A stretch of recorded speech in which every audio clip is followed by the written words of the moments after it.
Bonjour à toutes et tous. Ne pouvant être présent à vos côtés pour célébrer cet anniversaire, je tenais tout d'abord à remercier vivement Vincent et Patrice de me donner l'occasion de vous dire ces quelques mots. C'est donc un plaisir de pouvoir intervenir au nom de la CCAS et d'être ainsi un peu à vos côtés quand même. Avant d'entrer dans le vif du sujet, sans doute que tout le monde ici ne connaît pas la CCAS.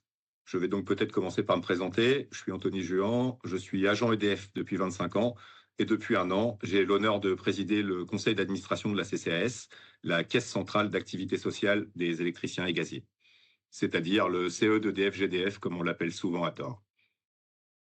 Nous sommes donc un organisme issu de la loi de nationalisation de 1946 et du Conseil national de la résistance.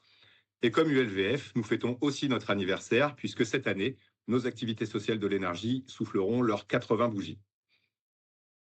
Toujours comme ULVF, nous puisons nos racines dans le syndicalisme et les mouvements d'éducation populaire, et c'est tout naturellement, notamment au travers des ambitions portées par la CGT pour le tourisme social, que quasiment dès la création du LVF, nos deux structures se sont rapprochées.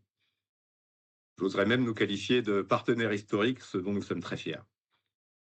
Ensemble, depuis 50 ans, nous avons contribué à faire partir des dizaines de milliers d'électriciens et gaziers, et plus généralement des dizaines de milliers de Françaises et de Français dans les villages vacances ULVF, tout en restant fidèles aux valeurs portées par le tourisme social. À mon sens, celle-ci repose sur trois piliers complémentaires, dont chacun, je l'espère, conviendra qu'ils n'ont jamais été aussi pertinents dans le contexte actuel de montée des idées d'extrême droite. Je parle évidemment des questions de vivre ensemble et de mixité sociale, du portage dans nos villages vacances d'une culture émancipatrice, donnant à réfléchir sur le monde qui nous entoure, et des questions du traitement social et salarial de notre personnel.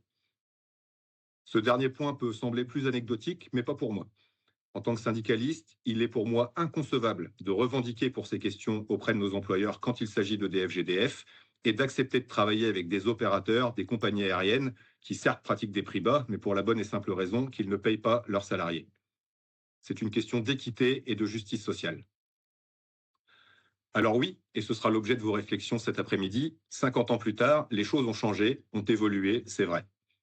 Le patrimoine est souvent vieillissant et les montages juridiques, économiques, pertinents il y a un demi-siècle, doivent aujourd'hui être réinterrogés.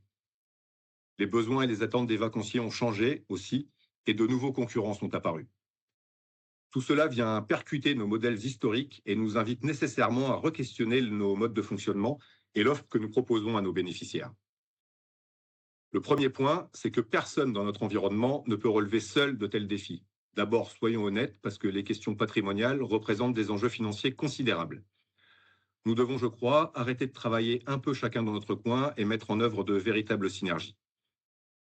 Du côté de la CCAS, alors que traditionnellement nous étions propriétaires et nous exploitions nos villages vacances au seul bénéfice des électriciens et gaziers, nous avons franchi le pas et depuis quelques années, nous confions l'exploitation de ces villages à des opérateurs du tourisme social et notamment à ULVF. Les intérêts sont multiples. Élargir les publics au-delà des agents, élargir les périodes d'ouverture puisque nos besoins à nous se concentrent très majoritairement sur les périodes de vacances scolaires, répartir les coûts entre exploitants et propriétaires et surtout s'assurer que nos villages restent bien dans le giron du tourisme social. On connaît l'appétit de certains opérateurs du secteur lucratif et on sait tous que si nous étions amenés à nous séparer de certains sites, plus aucun ouvrier ne pourrait y remettre les pieds. Désormais, nous devons travailler, je crois, à une mutualisation des moyens des acteurs du secteur.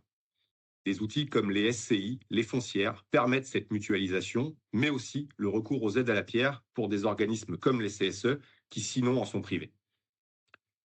Mais là encore, chacun doit ou devra, autant que faire se peut bien sûr, jouer son rôle. Nous aurons sans doute à revoir nos modèles de gouvernance, alors je n'aime pas trop dire ça, mais qui sont parfois un petit peu trop démocratiques.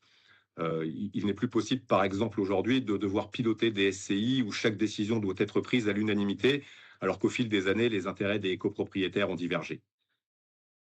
Nous devons aussi être plus offensifs en termes de commercialisation, avec, à mon sens, deux volets. Celui historique de l'achat d'allotements ou de linéaires par les CSE.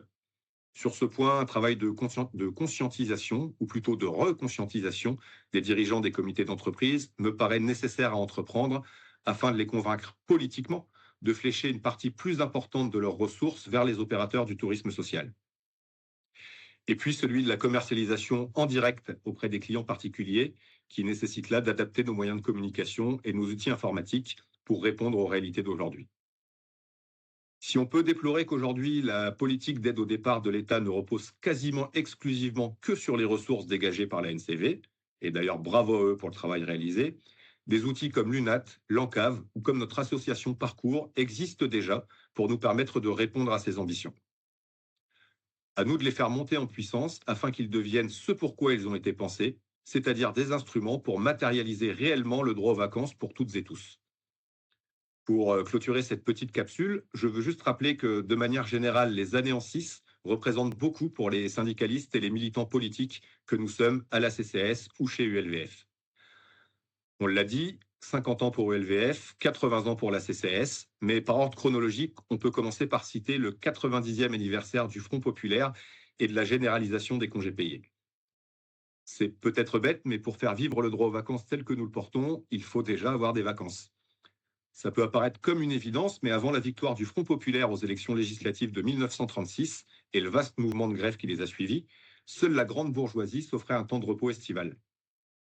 Je crois qu'il faut remercier ces ouvriers, ces syndicalistes, ces politiques, qui à une période charnière de l'histoire, qui voyait monter les mouvements fascistes en Espagne, en Italie, en Allemagne et presque partout en Europe, ont fait exactement le choix inverse, c'est-à-dire celui du progrès social. Donc merci à eux. Sans eux, nous ne serions pas là à discuter des vacances de nos concitoyens. Et surtout, merci à vous d'avoir bien voulu prendre le temps de m'écouter. Je vous souhaite de très bons travaux et une excellente journée.